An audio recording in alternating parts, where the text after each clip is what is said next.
Well, we're kicking off today a brand new series, like we said, across all of our campuses. And if you're newer to Heritage Church, we are one church in 3 locations, here in Barrington, Lake Zurich, Round Lake Beach. And so across all of our campuses, we're starting off this series called FaithFULL. But before you think that this is some New Year's resolution, New Year, New Me sort of series, let me just stop us right there, because this is not a New Year's resolution. This is I'm going to try harder, I'm going to check the box, I'm going to hope it sticks beyond 2 weeks. No, this is setting the trajectory about intentionality of moving forward with purpose, with direction, and faith that would shape us and our lives all year round. Because listen, direction, not intention, determines destination. And if we want to become more like Jesus, it's not my good intentions that will get me there. It is the direction that I set my life towards. Now, let's be honest. We all know what it's like to settle for less. To have a goal in mind and then to just settle for less. Maybe you've been at a restaurant before and you tell the waiter, hey, could I get a Coke? And they say, is Pepsi okay? And inside you're like, no, it's not. But you settle for less and you say, sure. Or maybe your kids say, hey, for dinner, can we go to McDonald's? And you say what every parent has said from the beginning of time, we have food at home. And the kid just thinks, I got to settle for that.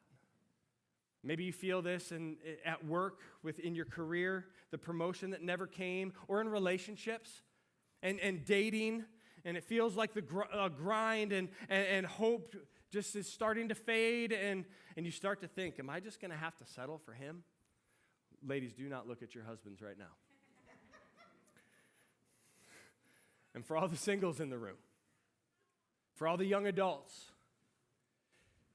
the person you marry, that relationship, is the most important decision you will make outside of giving your life in surrender to Jesus as your Savior.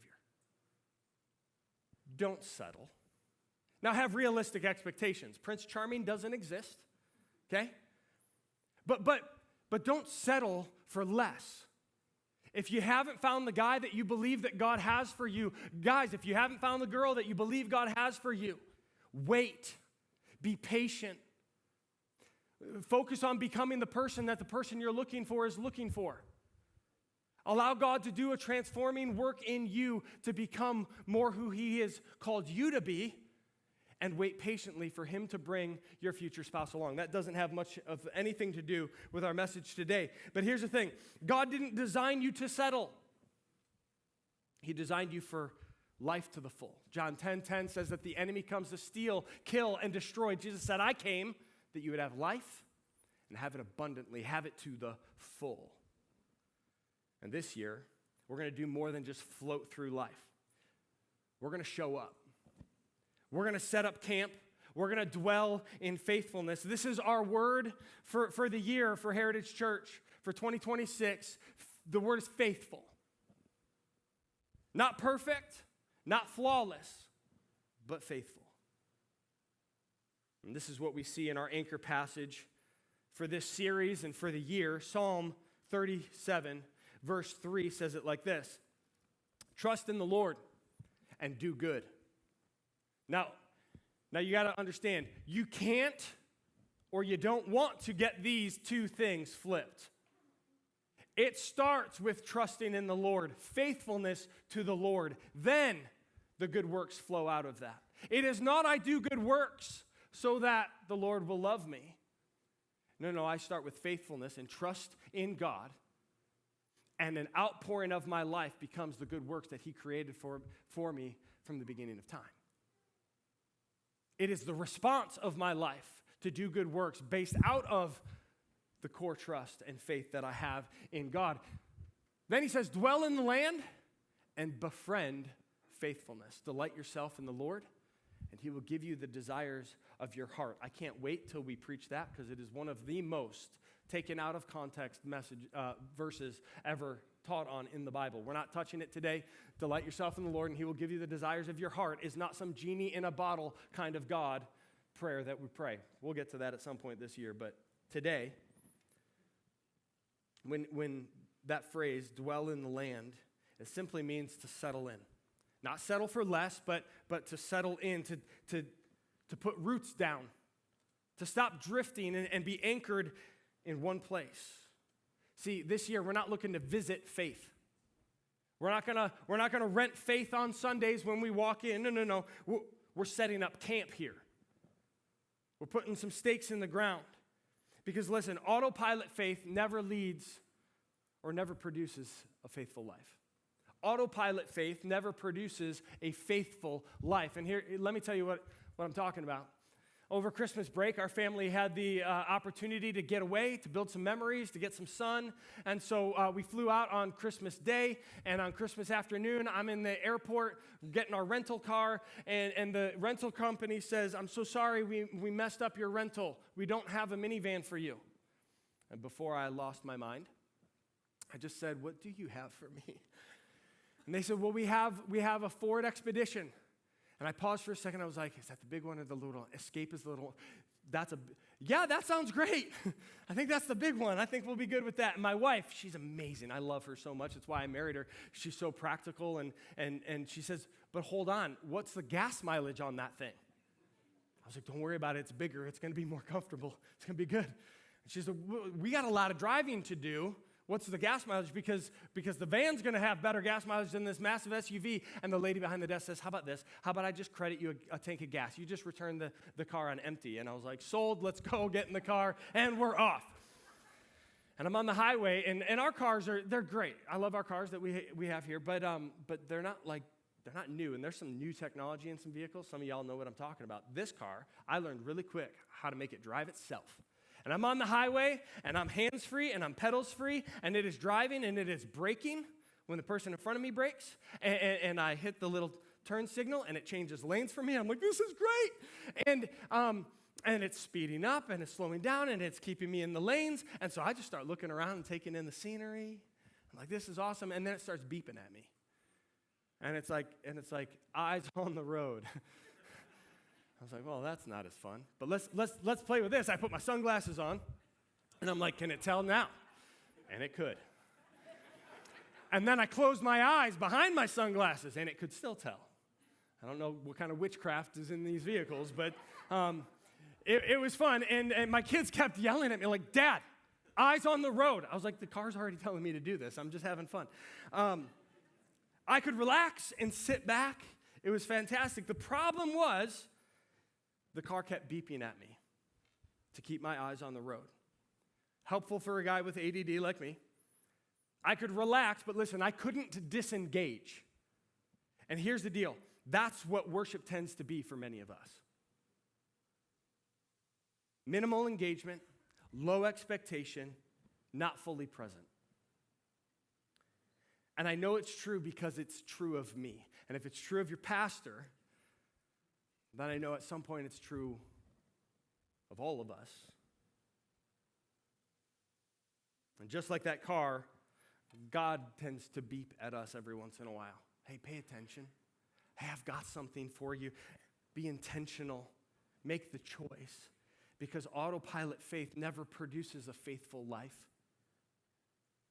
Now I get it. None of us plan to put our faith on autopilot. We don't wake up one day and say, I'm done being intentional. The reality is, for most of us, we just get busy. Life happens. Things get familiar. We get comfortable.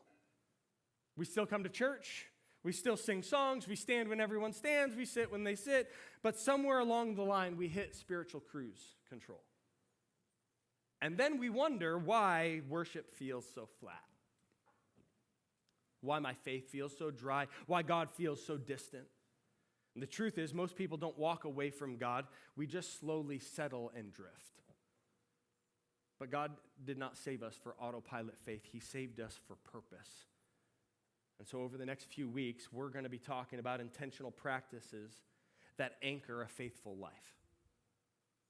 If we're going to dwell in the land and befriend faithfulness this year, let's take a look at some practices to anchor our life to that faithfulness. And today we're starting with the practice of worshiping on purpose.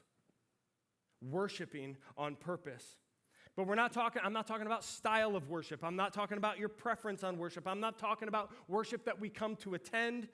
It's not worship that we evaluate. Hey, was it good? Did you like it? No. This is worship on purpose. Worship that determines what has my attention. Worship determines what has my trust. It determines what has my affections. And if autopilot faith never produces a faithful life, it's because faithful doesn't drift. Faithful decides who gets my worship. Faithful doesn't drift. It decides who gets my worship. And when we talk about worship, most of us would say we think of the songs that we sing, of a Sunday service, the experience, the band, the music. And most of us, I think most of us love it. Based on how y'all sing, I think most of us love it. Some of us, I get it. Not quite my thing. I don't really enjoy that. But today we're going to change the question. We're not going to be asking, do I like the worship? Do I like how it sounds? Do I like the volume level? Do I like the song selection? We're going to be asking, why do we worship? Why do we do what we do every Sunday? In simple terms, worship simply means to assign value or to declare worth to something. And so what worship says is, this is what matters most. Worship says, this is valuable to me. And I get it. While some of you may say, I don't sing, I'm not even a follower of Jesus, the reality still is every single one of us worships. Every single person in this room worships. It's hardwired inside of us. It's part of our DNA. And just to have fun with all the English majors in the room, let me use a double negative. You can't not worship. It's built into you. You can't not do it. You don't choose if you worship. You choose what you worship. Faithful doesn't drift. It decides who gets my worship. And if you want to know who you worship or what you worship, all you need to do is fill in the blank to this statement. As long as I have blank, then I'll be okay. As long as I have blank, then I'll be okay. Whatever fills that blank, that's your God. That's what you worship. As long as I have my money, I'll be okay. As long as I have control, as long as my kids are okay, as long as I have this job, as long as I have my freedom, I'll be okay. The truth is who or what we worship, it's a choice. And a faithful life, it chooses to worship on purpose. This is why Psalm 29 says, ascribe to the Lord the glory due his name. It belongs to him. Ascribe to the Lord, ascribe worth and glory due his name. Worship the Lord in the splendor of holiness. This is who he is. This is what he deserves. It's what he is owed because of who he is. This is our God. Choose to worship him. God wired you to worship. And you can give that worship to the things that are created that we can lose and slip through our fingers, or we can give it to the one who created it all and never changes. The one who lived the life that we could not live, the one who died the death that we deserved, and the one who rose from the dead to give us new life. Not like survival. Yeah, some people, hey, how you doing? Surviving, man. No. Life to the full. Life with purpose. In John chapter 4, and Jesus gives us a clear picture of what this worship truly looks like. In John chapter 4, Jesus is in this interaction with a woman at the well. And just to set up the context, because we're going to start partway through the story here, Jesus is at this well, and this woman shows up. She's a Samaritan woman, and Samaritans and Jews, they're kind of like bears and packers. They're not big fans of each other. It's actually even a little bit harsher than that. I mean, they hated each other. And we know contextually that because this woman was going in the middle of the day, more than likely she was ostracized from her community because you didn't go during the hottest part of the day to do this hard work of getting water out of the well. You would go as a group of women in the morning and you'd go get your water. But this woman is by herself and she runs into Jesus at the well and Jesus says, "Would you give me some water?" And she says, "What are you doing? We don't do this. You're a Jew. I'm a Samaritan. Like, what are you talking about?" And Jesus says, "Well, if you were to ask me, I would give you living water and you'd never thirst again." And she doesn't quite understand, but she wants it. She's like, "Yeah, give me that, sir." And in verse 16, we pick up, and Jesus says, "Great, go call your husband to come here," because he's not going to give her a gift without her husband being present, or it just looks a little bit shady. Verse 17, the woman answered him, "I have no husband," hoping that he'll give her this living water. And Jesus says, "You're right in saying I have no husband, for you have had 5 husbands, and the one you have now is not your husband. What you've said is true." Talk about awkward. And the woman said to him, "Sir, I perceive that you're a prophet." Duh. And the father, and so she changes the subject. "Our fathers worshipped on this mountain, but you say that in Jerusalem is the place that people ought to worship." Don't miss this. She's changing the subject to worship conversation. Jesus doesn't dodge it, but he redefines what worship is. And he gives us 4 truths of what worship on purpose really looks like. That's what we're going to unpack today. He starts in verse 21. Jesus said to her, "Woman, believe me, the hour is coming when neither on this mountain nor in Jerusalem will you worship the Father." And here's the first truth about worshiping on purpose. Worship is about who, not where. She's trying to say on this mountain, you're trying to say in Jerusalem, and Jesus is like, whoa, whoa, whoa, whoa, whoa. I'm telling you, it's not this mountain, it's not Jerusalem. It has the issue is not where you worship, the issue is who you worship. It's not about the mountaintop. It's not about the building. It's not about the church building or the name in front of it. It's not about where you worship. It's not about the vibe they create, the mood that the energy. Faithful decides who you worship. Worship is portable because God is personal. Faithful doesn't drift, it decides who gets my worship. Worship is about who, not where. The second truth, as Jesus continues in verse 22, he says, "You worship what you do not know. We worship what we know, for salvation is from the Jews." Now, it sounds kind of sharp, doesn't it? And it is, but it's also really loving. Jesus is not saying that this woman doesn't worship. He's saying her worship is uninformed. You worship what you don't know. We worship what we know because it comes from the Jews. I'm going to expound on that in a second, but her worship had been shaped more by tradition, by location, by culture than it had been by revelation of who God is. In other words, Jesus is saying, you're worshiping sincerely, but not accurately. And this is the second truth. Sincerity without truth is dangerous.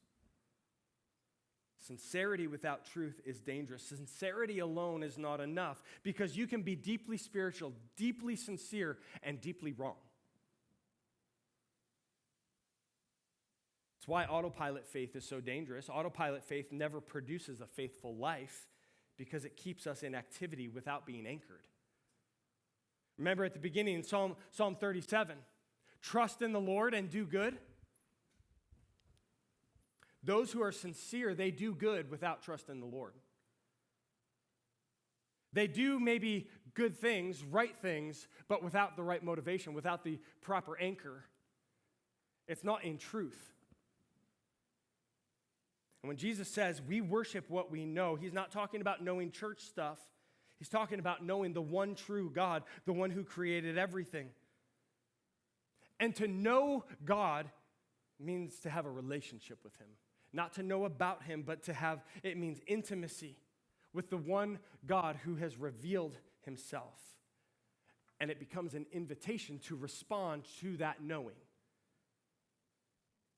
It's what we read at the beginning of our service in Psalm 95.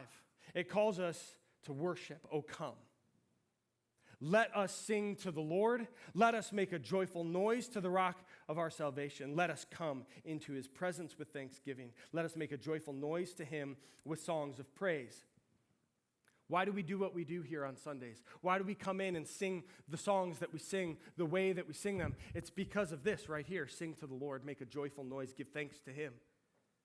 Why? Well, verse 3 tells us, for the Lord is a great God and a great King above all gods.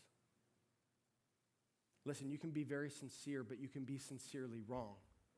It's why Jesus said, I am the way, I am the truth, I am the life. No one comes to the Father except through me. And he doesn't say it to be mean. He says it to be clear and loving so that people can find the roadmap to eternity. And it's not whatever I want it to be, however sincere I may be. It's the truth of who Jesus is and has revealed himself to be. He is a great God, the King above all gods. Check it out, verse 4. In his hands are the depths of the earth. The heights of the mountains are also his. The sea is his because he made it. And his hands formed the dry land. Oh, come, let us worship and bow down. Let us kneel before the Lord, our God, our Maker. For he is our God, and we are the people of his pasture, the sheep of his hand. Listen, God is not distant. He is knowable, and he is personal.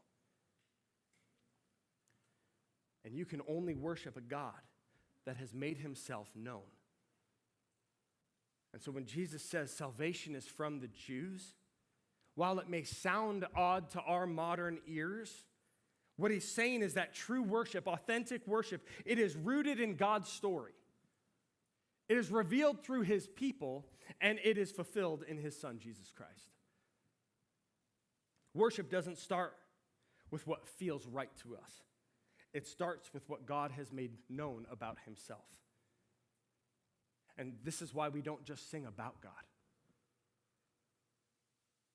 We sing to him because he's personal, because he's engaged and involved. True worship is always rooted in God's story, not my preferences, no matter how sincere. It's kind of like building a custom home. And if you've ever built a custom home, I have not, but I've done some renovations in my home. And the fun part about that is you get to pick. You get to pick the color of the paint. You get to pick all the furnishings and all the fixtures. I mean, it's fun until you realize how many tile options can there really be. A lot, apparently. But here's the deal. Sometimes we want to do this with God. We want to pick the parts of him that are comfortable and ignore the parts that we don't care for very much. And so I love the grace part. And don't get me wrong, I'm a big fan of forgiveness. I'll take the blessing, but don't you dare talk to me about obedience. Don't tell me what to do with my future. Don't confront my habits. Right? Because I've made God how I want him to be. The problem with a custom-built God, well, there's two. The problem with a custom-built God, number one, is that you're the only one that can worship that God because you're the only one that knows him. The second problem, and maybe more importantly, it's not true. It's not true. And worshiping a false version of God doesn't just misplace my praise, it misshapes my heart. Because what you worship, listen, what you worship is shaping who you're becoming. What you worship is shaping who you're becoming. An autopilot faith that'll never produce a faithful life. That's why custom-built worship doesn't work.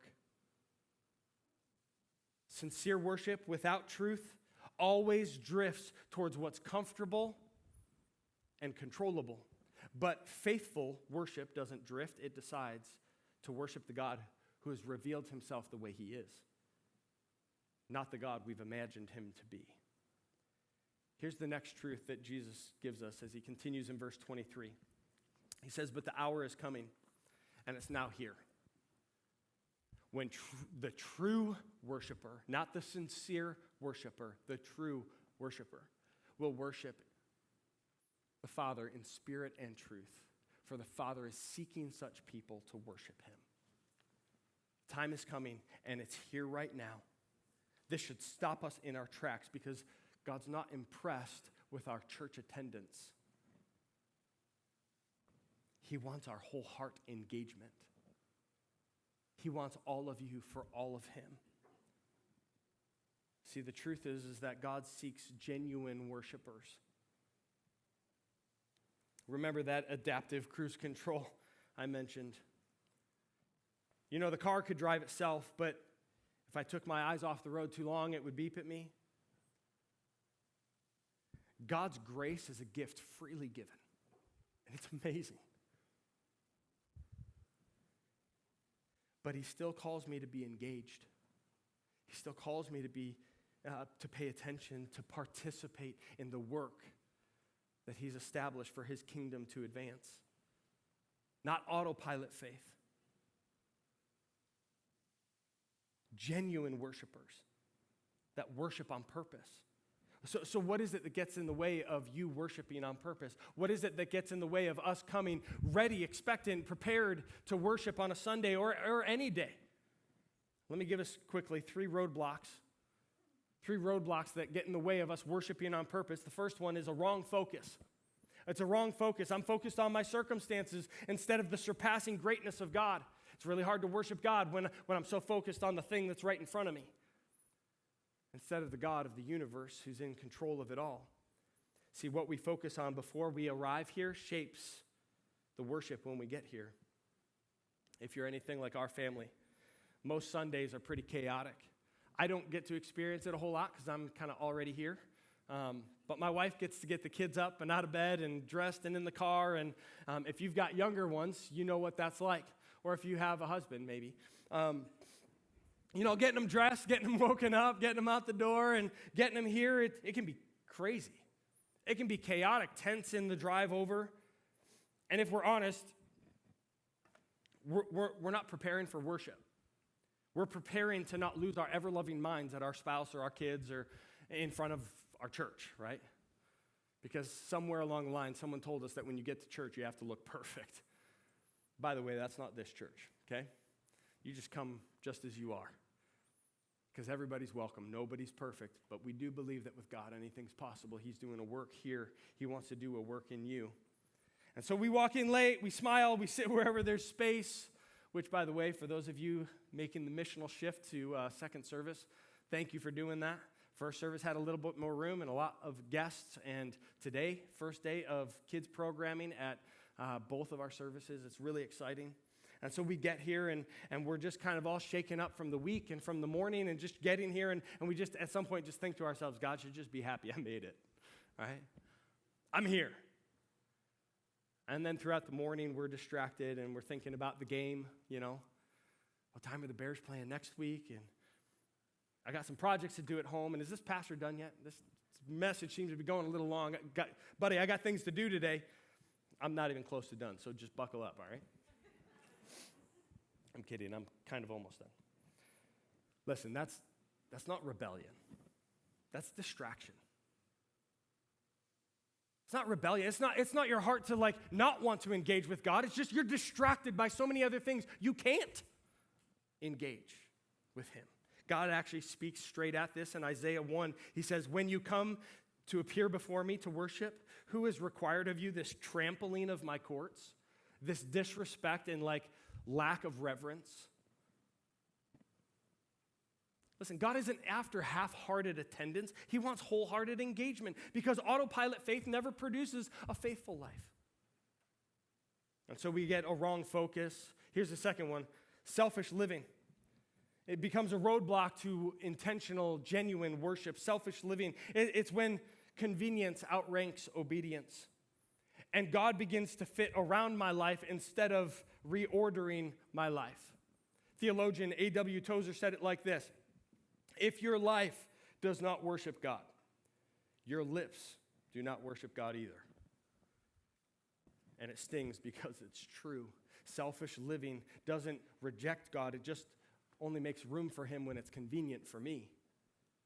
And so my sleep comes first. Work comes first. My play, my sports, my hobbies, my comfort comes first.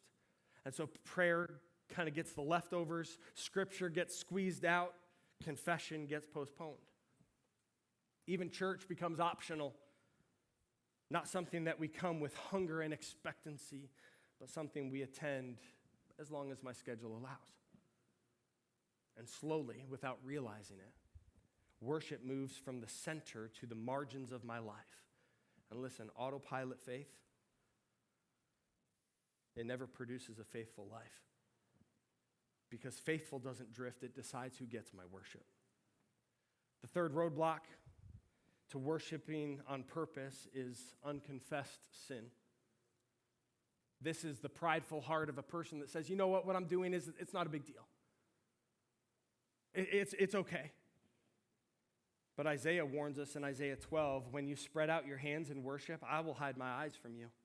Even though you make many prayers, I won't listen. Your hands are full of blood. You're guilty.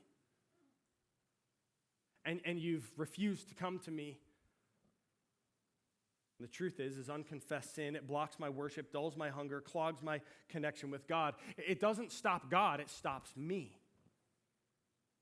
The good news is 1 John 1:9 says, but if we confess our sin, he is faithful and just to forgive us from all unrighteousness. And to receive our praise, to receive our worship. So ask yourself, what roadblock keeps you from worshiping with expectation? Unconfessed sin, selfish living, a wrong focus. What has been getting in the way of you worshiping on purpose? Here's the final truth Jesus gives us in his interaction with the woman at the well. When it comes to worshiping on purpose, worship must be in spirit and truth.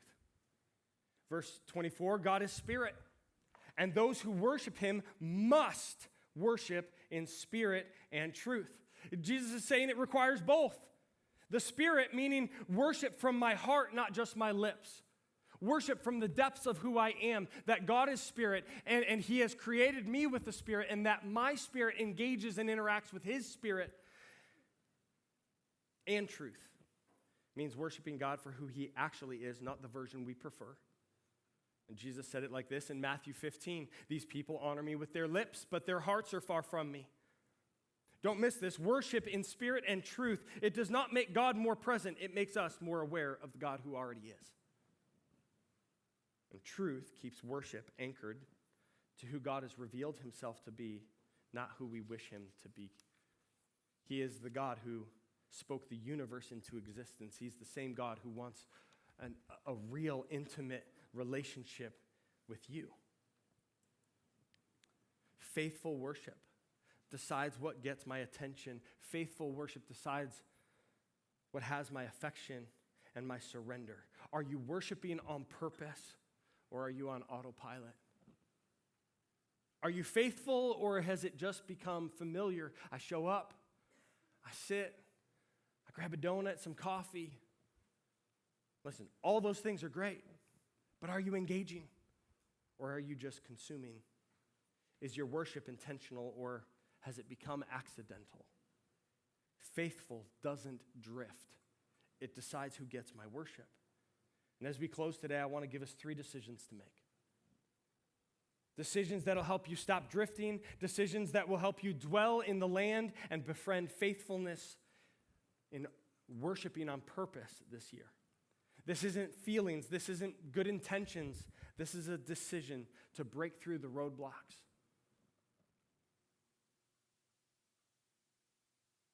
If you want to grow in faithful worship on purpose this year, then we're going to begin to prioritize the gathering. We're going to begin to prioritize this. And here's the deal. You're like, wait, Pastor, I thought you said that God doesn't care about my attendance. He doesn't. But he cares about your whole heart engagement. And how are you engaging with him? Prioritizing the gathering. This is when we realize that worship is not just a me thing. It's a we thing. Notice Psalm 95 does not say, come, I'm coming to worship. I'm coming to the God who's great and above all other gods. No. It says, come, let us. It's an invitation to God's people to gather together and describe and ascribe worth, glory, honor, value to who he has revealed himself to be. Hebrews 10, do not neglect meeting together as is the habit of some, but gather to encourage one another. See, the truth is that when you show up, you strengthen somebody else's faith. When you show up, no matter where you're at on your faith journey, your presence matters. When we gather, we're reminded, I'm not the only one with questions. I'm not the only one trying to follow Jesus. I'm not the only one struggling here. You don't just attend church. You are the church. You belong to a body. What if this year we don't fit worship around our life, but we let it shape our life? And we prioritize the gathering. We decide who gets our worship. Here's the second one. We're going to prepare to worship. For many of us, the first God thought of our week happens when we sit in this chair. Sunday afternoon comes and goes, Monday starts, and the hamster wheel of work begins. And we don't think about God again until we sit in this chair. We don't encounter his presence. We don't prepare. And we wonder why our hearts feel rushed and distracted. What if you prepared? What if we stopped arriving cold and started arriving hungry?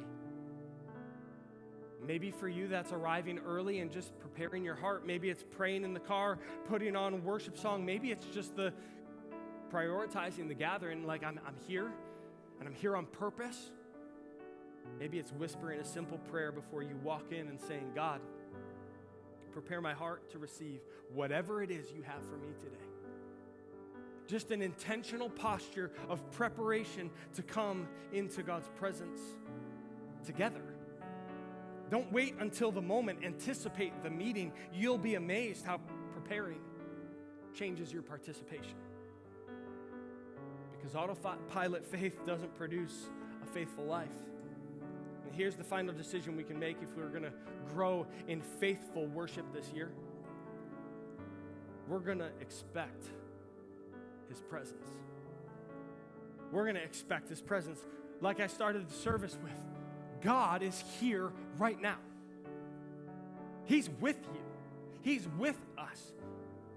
His Spirit is moving and drawing out some of our hearts closer to him, revealing some areas of our lives, some barricades that have roadblocked our worship to him, our engagement to him. He wants to meet with you. He wants to transform your life. He wants you to know that you are loved beyond your wildest dreams. You matter to him more than you could ever know. But how often we walk in and we don't even recognize or expect him to show up. This year, we're going to come and expect his presence. He's seeking true worshipers who worship in spirit and truth. So when we sing, we don't just sing, we don't just observe, we don't just critique worship, we engage in it. We talk directly to the creator of the universe who wants to meet with us. We come with the expectation that God has something to say, that he wants to do something, and that we are eagerly to receive whatever it is. And so when we worship, not out of obligation, not just because it's a routine thing that we go through every week and it grows bland and meaningless. Instead, we draw near. And it draws us into his presence to remind us of the thing that we can't forget. God loves us enough to send his son. The greatest gift this world has ever known. The very hope for our soul when there was nothing else. And now our entire life becomes a response to that gift of grace. All of me for all of him. You can have it all. I choose what gets my worship. And a faithful life chooses to worship Jesus and Jesus Christ alone. Faithful doesn't drift. It decides who gets my worship. God didn't call you to cruise control Christianity, but to a faithful life on purpose, to worship on purpose, because autopilot faith never produces a faithful life. And faithful doesn't drift. It decides who gets my worship. So who will get your worship this year? I'm not even just talking about today. I'm not talking about this coming week. Although that's where it starts. One day, one step, one decision at a time, one choice. Jesus, today you get my worship. That at the end of the year, we'd look back and say, my faith didn't drift. It chose what it would worship, who it would worship. Ask yourself this question. Who else is worthy of your worship? Who else is worthy of your praise, your adoration? To say, this is what is valuable to me. As we close up our time together, I just invite you to close your eyes or just take a moment to reflect, to allow God to speak,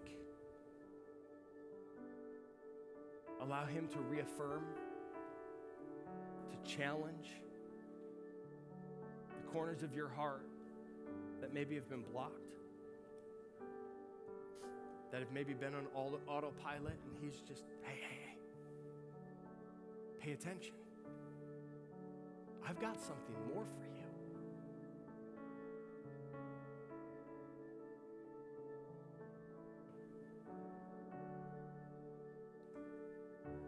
Who else is worthy of your worship?